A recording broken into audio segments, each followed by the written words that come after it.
দেশ এবং প্রবাসে যারা আছেন সকল শুভাকাঙ্ক্ষিত বন্ধু বান্ধবদেরকে জানাই আজকের পবিত্র ঈদুল আজহার শুভেচ্ছা ও ঈদ মুবারক, ঈদ মুবারক, ঈদ মুবারক। হিন্দু ভাইদের প্রতি রইল আদাব। প্রিয় বন্ধুরা, আপনারা দেখতে পাচ্ছেন আজকের ড্রোন ভিডিও ধর্মমণ্ডল শাহী ঈদগাহ ময়দানে। তো সবচাইতে দুঃখের বিষয় হলো আজকের ভিডিওটা করেছি, আসলে মুসল্লিরা খানায় খানায় বসতে পারে নাই, অনেক জায়গা ফাঁকা রয়েছে, আপনারা দেখতে পাচ্ছেন ফাঁকা অনেক জায়গায় রয়েছে, প্যাক কাদায় ভরা।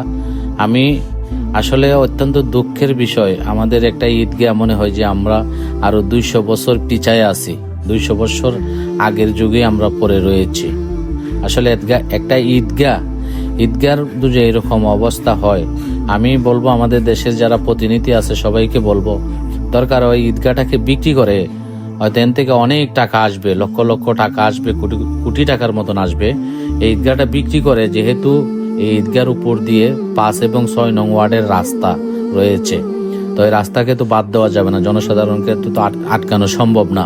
তাই আমি বলবো এই জায়গাটা যদি বিক্রি করা যায়, এমপি সাহেবের সাথে কথা বলে বা জেলা প্রশাসকের সাথে কথা বলে, যার সাথে কথা বলে আমি জানি না, যারা নেতৃত্ব দেয় তারা বলতে পারবে, হয়তো পর্যাপ্ত পরিমাণ যদি কিছু টাকা আসে তাহলে এই টাকাগুলা দিয়ে আমার মনে হয় যে বাজারের দক্ষিণ সাইডে আমাদের সড়কের সাথে অনেক জায়গা আছে, এখান থেকে জায়গা ক্রয় করে হয়তো ঈদগাহটা এখান থেকে স্থানান্তর করা সম্ভব। আসলে অনেক মুসল্লি, শত শত মুসল্লিরা এসেছে নামাজ পড়ার জন্য। ধর্মমণ্ডল চক বাজারের ঈদগাহ হচ্ছে একটা ঐতিহ্যবাহী ঈদগাহ মাঠ, এখানে শত শত মুসল্লিরা ঈদুল ফিতর এবং ঈদুল আজহার নামাজ আদায় করে এবং বিভিন্ন সময় অনেক ওয়াজ মাহফিলও হয়। আর বাজারের ভিতরে অনেক প্যাক কাদার কারণে আজকে অনেক মুসল্লিরা নামাজ পড়তে পারে নাই। দেখতে পাচ্ছেন আমি আবারও ড্রোন নিয়ে মাঠে প্রবেশ করতেছি, দেখতে পাচ্ছেন মানুষ আসলে পর্যাপ্ত জায়গা না থাকার কারণে মানুষ বসতে পারে নাই, প্যাক কাদায় সব জায়গায় ভরা, প্রত্যেকটা জায়গার মধ্যে প্যাক কাদা।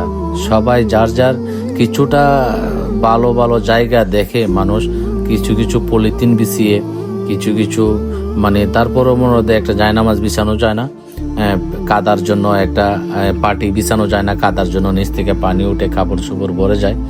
তো আমি বলবো আমাদের গ্রামের যারা দায়িত্ববান আছেন, যদি এই ঈদগাহটাকে এখান থেকে স্থানান্তর না করা যায় তাহলে আমি বলবো যে যদি সরকারিভাবে কোনো অনুদান নাও আসে, আমাদের গ্রামের যত বিদ্যমান মানুষ আছে যারা আছেন সবাই যদি একটু সাহায্য সহযোগিতা করে, অবশ্যই করবে।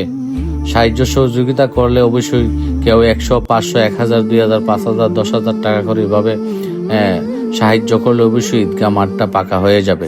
হয়তো আর মুসল্লিরা নামাজ পড়তে বিঘ্ন ঘটবে না বা কোনো সমস্যা হবে না। আপনারা দেখতে পাচ্ছেন মানুষ কিছুটা জায়গা যে জায়গায় ফাঁকা পেয়েছে বা ভালো একটু জায়গা পেয়েছে প্যাক কাদা ছাড়া, সেই জায়গার মধ্যে বসে আজকে নামাজ আদায় করেছে। অনেক মানুষ বাজারের ভিতরে, গলির ভিতরেও নামাজ আদায় করেছে, কারণ প্যাক কাদার ভিতরে তো সবাই বসে নামাজ পড়া সম্ভব না। যাই হোক প্রিয় বন্ধুরা, প্রবাসী ভাইদের জন্য রইল শুভেচ্ছা ও ঈদ মুবারক। আর প্রবাসী ভাইদের জন্য সবসময় দোয়া থাকে। ভিডিওটা যদি আপনাদের কাছে যায় অবশ্যই পর্যাপ্ত পরিমাণ শেয়ার করবেন এবং নতুন যারা আছেন ফলো দিয়ে সহযোগিতা করবেন। আর সুন্দর সুন্দর ভিডিও দেখতে চ্যানেলটা ফলো দিয়ে সাথে থাকবেন। ধন্যবাদ, সবাই ভালো থাকুন, আল্লাহ হাফেজ।